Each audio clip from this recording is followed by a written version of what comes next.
하나님은 큰 일을 작은 곳에서 시작하십니다. 하나님께는 우연이 없고 섭리만이 있을 뿐입니다.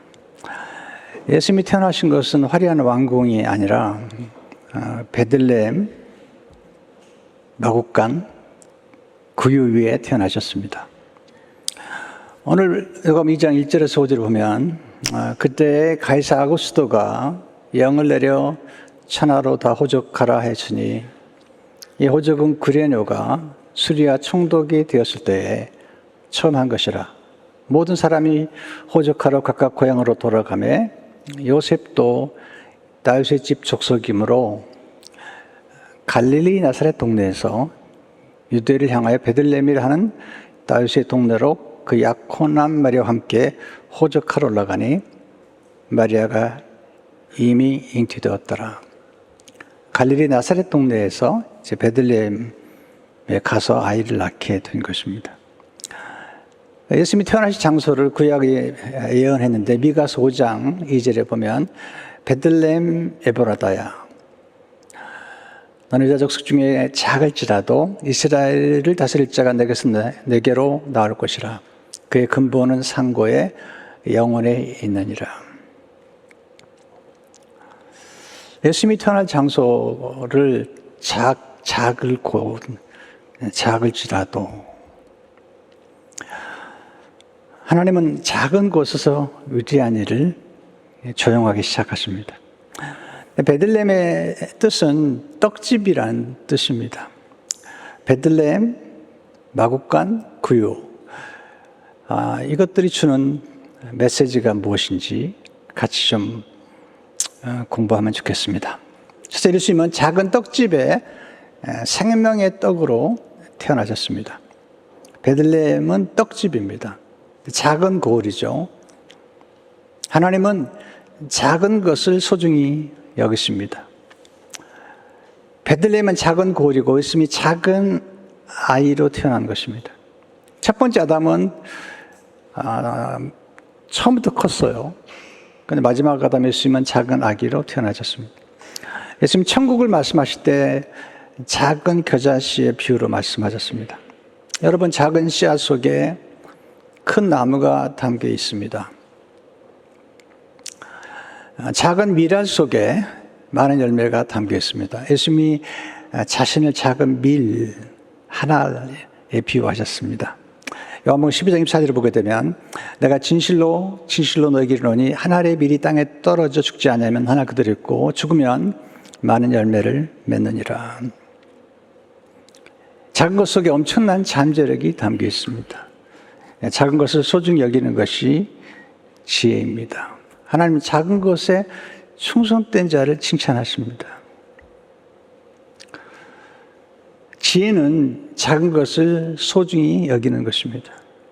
지혜는 작은 일에 충성하는 것입니다. 예수님은 작은 아이로 태어나셨습니다. 작은 예수님 안에 온 우주가 담겨 있습니다. 전 인류의 미래가 담겨 있습니다. 하나님의 모든 충만이 예수님 안에 담겨 있죠. 세상은 작은 것을 하찮게 여깁니다. 하나님은 작은 것, 작은 장소를 소중히 여기십니다. 작은 겨자씨의 믿음이 산을 옮깁니다. 작은 기도가 하늘문을 엽니다. 작은 순종이 새 역사를 창조합니다. 아브라함이 부름받았을 때 갈 바를 알지 못하고 순종하여 갈대우를 떠났죠. 그 첫 순종의 발걸음이 위대한 구속의 역사를 이루는 것입니다. 작은 친절이 놀라운 미래를 준비시켜 줍니다. 작은 헌신이 큰 복을 불러옵니다. 사르밧 과부가 엘리야에게 떡 한 조각을 드렸는데 그 떡 한 조각 속에는 3년 6개월의 음식이 담겨 있었습니다. 두 번째, 하나님은 뜻밖의 장소에서 역사하십니다. 예수님이 태어나신 것은 베들레헴이고요. 예수님이 성장하신 것은 나사렛입니다. 예수님이 활동하신 무대는 갈릴리입니다. 빌립이 나다나엘을 찾아가서 메시아를 만났다고 그러니까 나단의 반응이 놀랍잖아요. 1장 46절을 보게 되면 요한복음, 나단이 이르되 나사렛에서 무슨 선한 것이 날 수 있느냐. 베들레헴, 나사렛은 변방, 깡촌 같은 것이죠. 변방이란 문명의 중심에서 멀리 떨어진 외진 곳을 의미합니다. 정치적으로, 문화적으로, 경제적으로 좀 외진 곳입니다. 하나님 뜻밖의 장소에서 뜻밖의 축복을 부어주시는 거죠.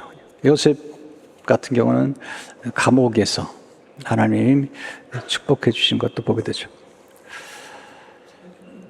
세 번째, 생명의 떡이신 예수님은 떡집에서 태어나셨습니다.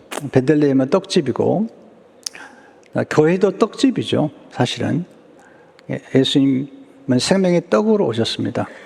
요한복음 35절을 보게 되면 예수께서 이르시되 나는 생명의 떡이니 내게 오는 자는 결코 줄지 아니할 터요 나를 믿는 자는 영원히 목마르지 아니하리라.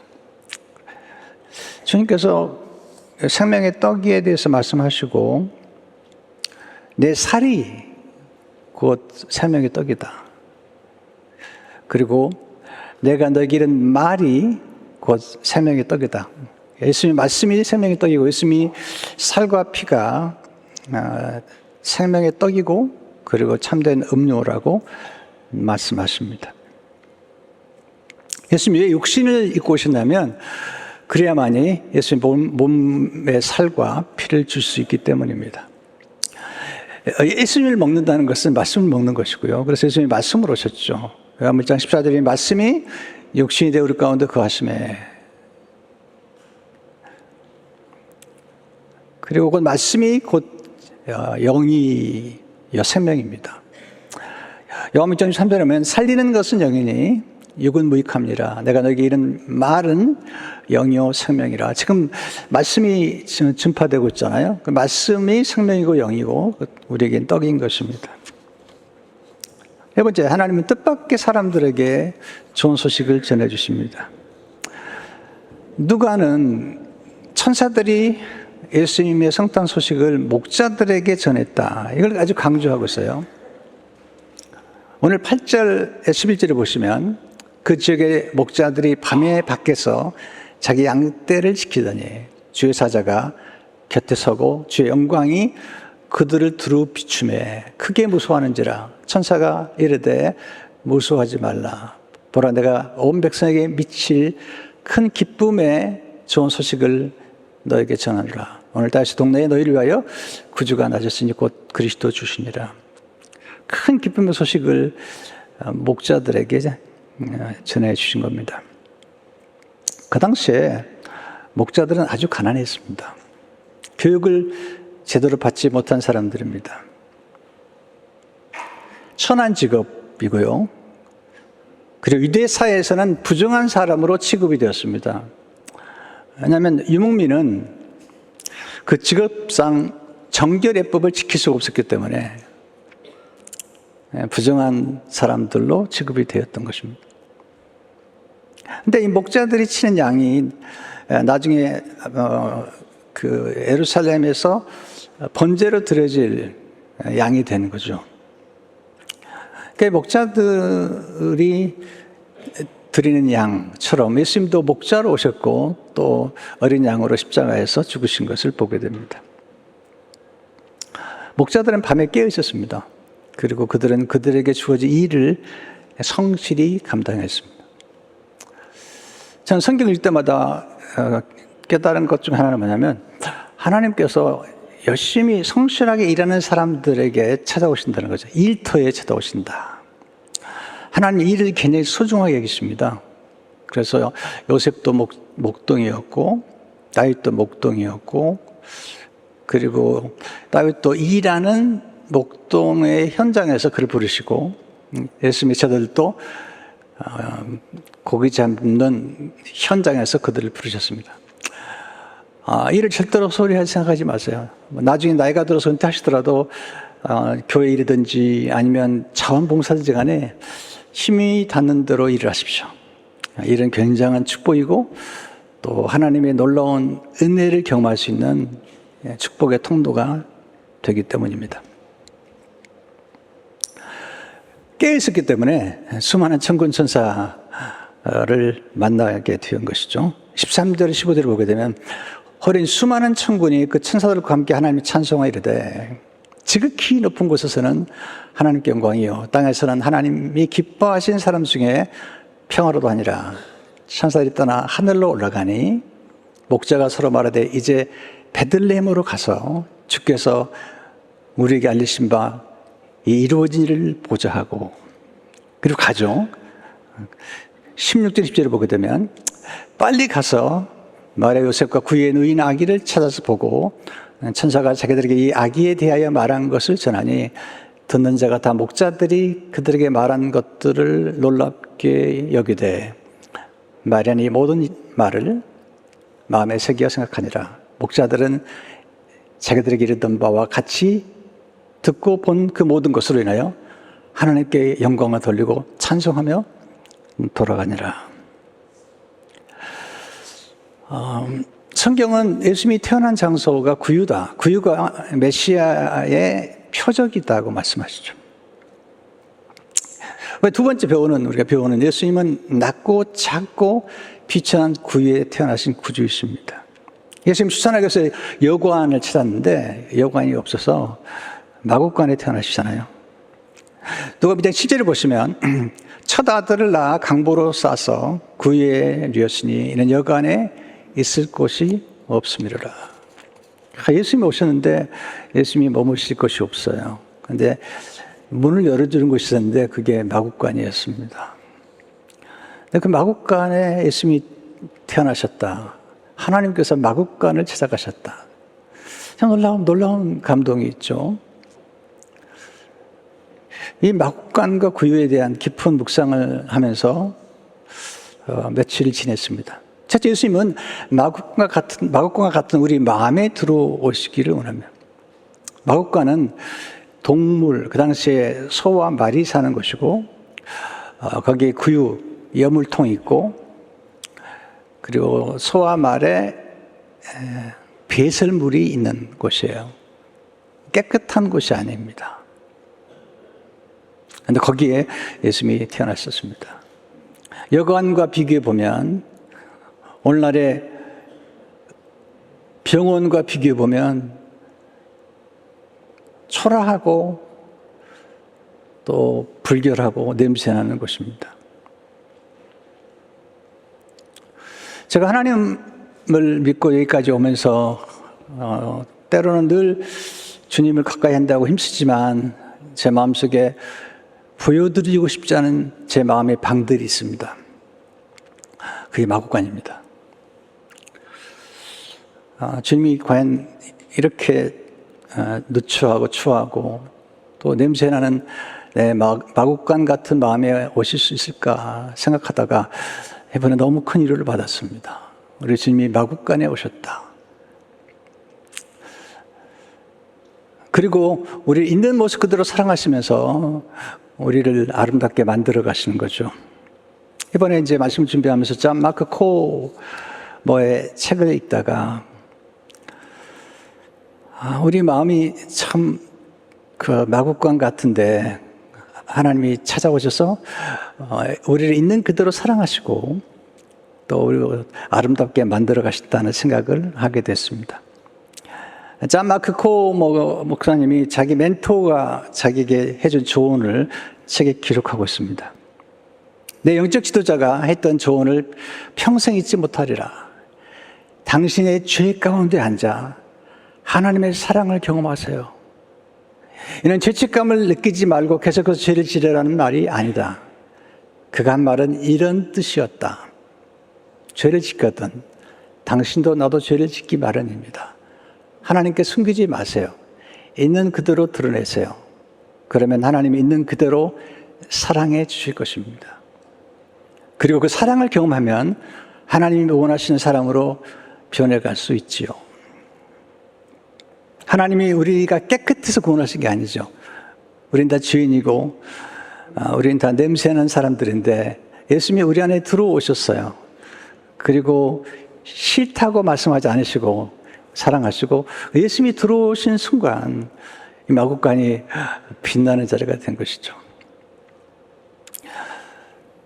저는 그 교회를 생각할 때마다 가끔 노아의 방주를 생각합니다. 노아의 방주.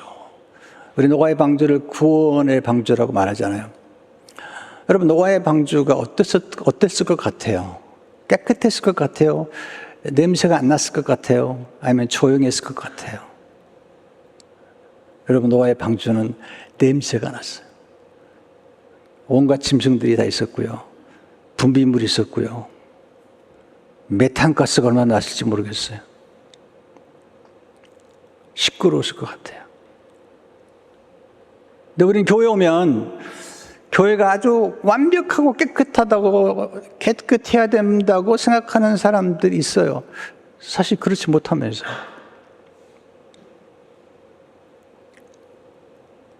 교회는, 우리 주님은 남편 5이나 둔 아내, 둔 사마리아 여인, 그것도 6번째 남자하고 사는 사마리아 여인을 사랑하셨고, 가는 현자 붙잡힌 여인을 사랑하셨고, 그리고 죄인이 말하는 동네 사람 다 아는 몸을 파는 여인이 모아놨던 돈 가운데 옥합을 사서 깨트려 드린 걸 받으시고,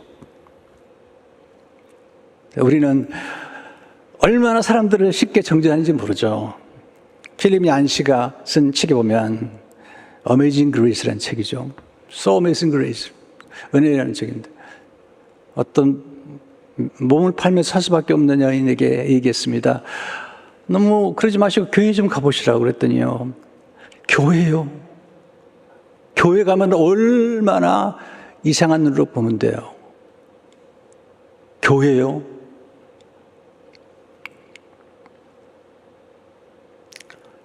저는 교회가 마구간 같고 때로는 부족하지만 부족한 사람들이 모여서 살아가는 곳이 교회가 아닐까 생각이 돼요.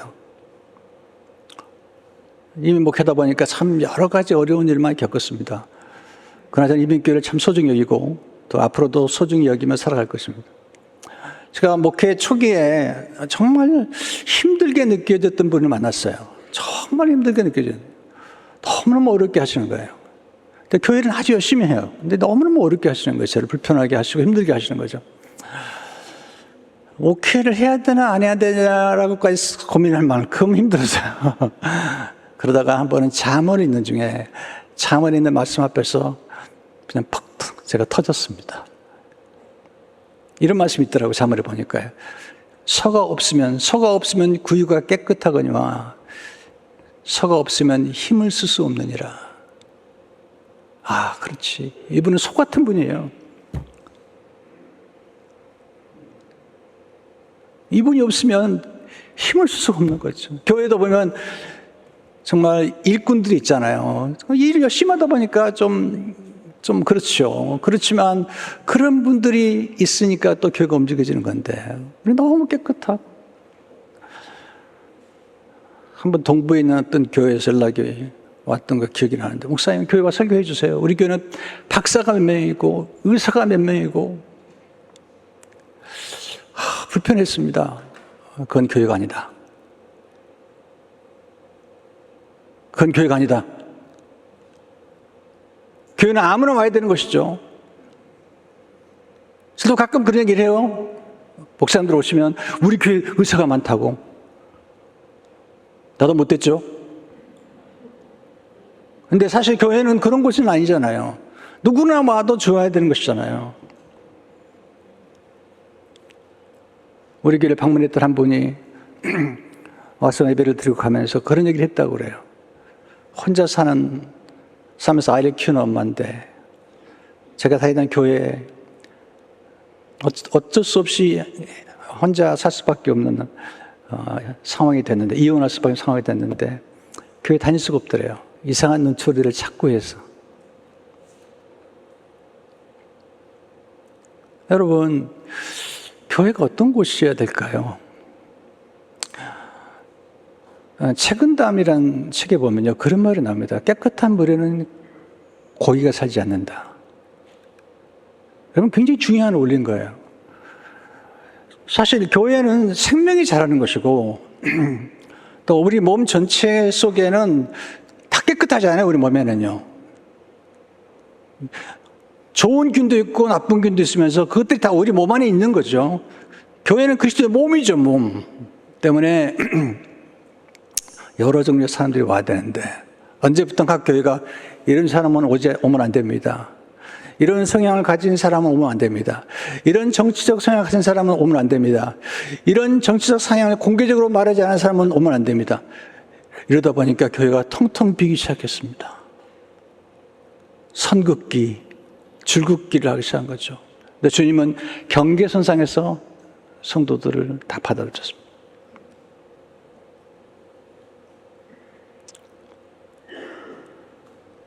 예수님은 가장 낮고 작은 곳에 임하셨잖아요. 구인은 소와 말을 먹일 상은 먹이통이죠. 누가는 3번이나 구이를 강조합니다. 주님은 어떤 사람을 위해서 오신 거죠? 마가복음 2장 17절을 보십시오. 예수께서 이르시되 건강한 자에게는 의사가 쓸데없고 병든 자에게라 쓸데니라. 나는 의인을 부르러 온 것이 아니요 죄인을 부르러 왔노라 하시니라. 여러분과 제가 다 죄인입니다. 바울은 그의 생애 최고의 신앙의 절정에서 나는 죄인 중에 계시라고 얘기해 있어요. 이게 진짜 훌륭한 신앙이라고 생각이 되죠. 예수님이 왜 낮아지시고 왜 가난해졌죠? 우리를 부욕하기 위해서. 그래서 8장 9절을 보게 되면 우리 주 예수 그리스도의 은혜를 너희가 알거니와 부요하신 이로써 너희를 위하여 가난하게 해두심은 그의 가난함으로 말미암아 너희를 부요하게 하려 하십니다. 예수님 우리의 부족함을 채워주시기 위해 오셨습니다. 우리의 공허함을 채워주기 위해서 오셨고 우리의 죄의 빚을 대신 갚아주시러 태어나셨습니다. 하나님의 영광은 낮은 곳에 임하고 작은 곳에 임하고 하나님 빛은 어두움 가운데 임하는 것입니다. 이번 성탄일 날 제가 빛으로 오신 예수님에 대해서 설교하려고 합니다. 근데 놀라운 걸 기다렸습니다. 우리가 하나님의 사랑받을 때가 언제냐면 우리가 어둠이었을 때입니다. 예수님께서 빛 같은 사람들을 위해 십자가 죽지 않으시고 죄인을 위해 죽으셨고 어둠 같은 우리를 죽으신 거죠. 에베소 5장 8절을 보시면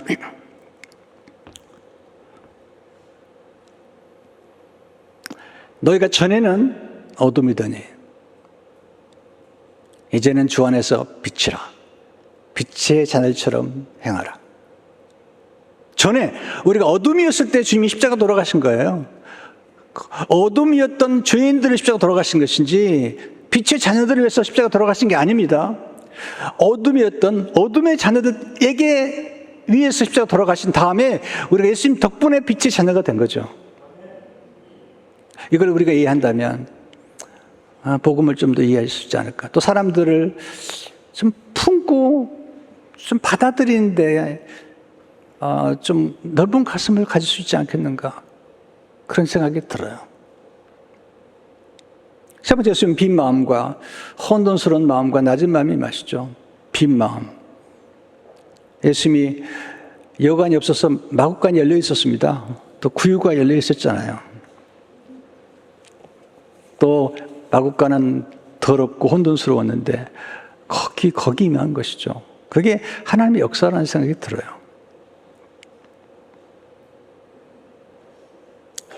예수님은 우리를 구원하시기 위해서 육신으로 태어나셨습니다.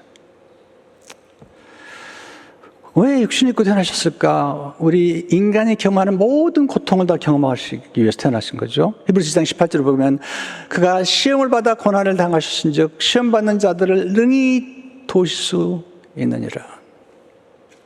모든 슬픔과 고통과 모멸과 희롱과 조롱과 멸시와 거절과 배신 당하신 것입니다. 상처를 당하시고 눈물을 흘리시고 근심하시고 외로워하시고 슬퍼하셨던 분이 예수님이잖아요. 가난하셨고요.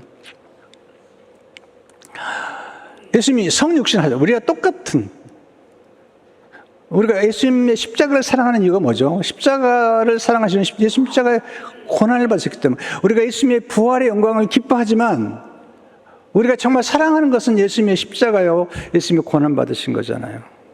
그리고 우리가 똑같아지신 거 이건 대단한 일이잖아요. 하나님이신데 우리 인간의 몸을 입고 오셔서 우리를 위해서 대신 죄를 담당하시고 저주를 받으시고 고통을 받으신 거죠. 사실 우리가 예수님이 우리와 같다는 것 때문에 얼마나 큰 위로를 받는지 모르잖아요. 이번에 제가 이제 말씀 준비하면서 맥스 루케이도 목사님이 쓴 베들레헴이라는 책을 읽게 됐는데, 그 책에 보면 그 조지 할리 선교사님에 대한 얘기가 나와요. 1926년도에 쓰던 얘기인데요. 라이베리아의 만호 부족 지역에 의료 선교를 시작합니다. 그래서 부부가 아프리카 라이베리아야, 아프리카 대륙 서쪽에 있는 곳인데요. 거기 가서 이제 그 진료소를 마련하고 이제 거기 있는 환자들을 치료해주는데 사람 너무 좋아하는 거예요. 그래서 해마다 10,000명 정도의 환자를 진료했습니다. 굉장히 많이 있잖아요. 굉장히 많이. 근데 그분들이 만들어 놓은 예배당에는 한 명도 오지 않았습니다. 병은 치료받아도 교회는 안 오는 거예요. 그러던 중에 이제 이 부부가 가서 얼마 있다가 아이를 가졌는데 아이 이름이 로버트라는 아들을 낳았는데 5살쯤 되었을 때 아이가 뛰어다니다가 못 일어난 거예요. 다시 일어났다 못 일어난 거예요. 보니까 열대성 열병에 걸리는 거죠. 그 아들을 끌어안고 얘기했습니다. 아빠가 의사야. 아빠가 치료해줄게. 근데 병이 너무 중요해서 그 아들이 죽었습니다. 선교사님 부부는 슬픔에 무너졌습니다. 여러분, 아들, 그것도 5살 난 아들, 그 외로운 아프리카에서 난 아들 얼마나 귀했겠습니까? 그렇지만 작업장에 가서 관을 하나 만들어서 아들을 넣고 관을 어깨에 메고 이제 매장하러 가는 것입니다. 그때 그 마을에 있는 한 노인이 물었습니다. 당신 뭐하러 갑니까? 내 아들이 죽어서 지금 매장하러 갑니다. 웬 상자냐고 물어서 아들이 죽어서 매장하러 간다니까 이 노인이 제가 관을 함께 들어줘도 되겠습니까? 나중에 이제 그 노인과의 만났던 얘기를 이 닥터 할리가 친구에게 나중에 전해준 이야기입니다. 자, 제가 좀 읽어드리겠습니다. 그래서 노인이 관의 한쪽 끝을 들고 나는 다른 쪽을 들었습니다. 우리는 결국 습속 빈터에 도착했습니다. 거기에 무덤을 파고 아들을 묻었습니다. 하지만 무덤을 덮고 나니 나는 더 이상 참을 수가 없었습니다. 난 흙바닥에 무릎을 꿇고 주저앉아 통제를 잃고 흐느끼기 시작했습니다. 사랑하는 아들은 죽었고 나는 집과 가족으로부터 8,000마일 떨어진 아프리카 정글 한가운데 서 있었습니다. 절대적으로 참을 수 없이 외로웠습니다. 그런데 내가 울기 시작하자 그 인원이 놀란 듯 고개를 갸웃했습니다. 그런 내 옆에 쭈그리고 앉아 나를 아주 진지하게 바라보았습니다. 오랫동안 그런 말없이 내 흐름을 지켜보았습니다. 그러다 갑자기 벌떡 일어나 산길을 따라 위쪽으로 달려갔습니다. 정글 속으로 그는 계속해서 목이 터져라 이렇게 외치며 달려갔습니다. 백인이다 백인이다. 그는 우리처럼 운다. White man, white man, he cries like one of us. 아프리카 주민들이 백인이 사람이 아닌 것처럼 생각했던 것 같아요. 그런데 아들이 죽어서 우는 걸 보면서 너무 충격을 받은 겁니다. 그날 저녁 할리와 그 아내가 오두막집에 머물고 있는데 문을 두드린 소리가 있어 나가봤더니 추장이 서 있었고 모든 마을의 남자와 여자와 아이들이 와 있었습니다. 그리고 다음 주일 또 찾아왔고 그리고 예배당이 가득 찼습니다.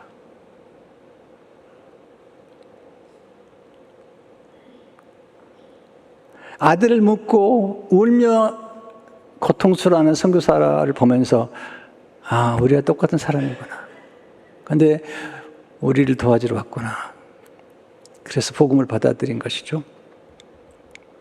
예수님은 어린아이 태어나 있어서 우리가 똑같이 고통스럽게 울었습니다. 헤브리서 5장 7절 8절을 보면 그는 육체에 계실 때 자기를 죽음에서 능히 구원하실 이에게 심한 통곡과 눈물로 간구와 손을 올렸고 그의 경건하심을 말미암아 들으심을 얻었느니라. 그 아들이시면서도 받으신 권한을 순종을 배워서 여러분 우리 주님이 십자가 돌아가신 것, 이 땅에 태어나신 것은 스스로 도덕적으로 의롭다고 생각하는 사람들 때문이 아니죠. 죄인, 세리, 창기,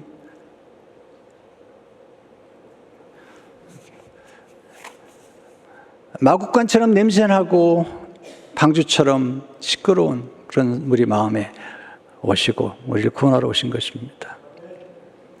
우리 주님을 깊이 묵상하면서 우리가 어떻게 살아야 될지, 우리 마음에 어떤 사람들을 품어야 될지 생각하면서 성탄을 맞이하는 우리 모두가 되시기를 주 이름으로 축원합니다.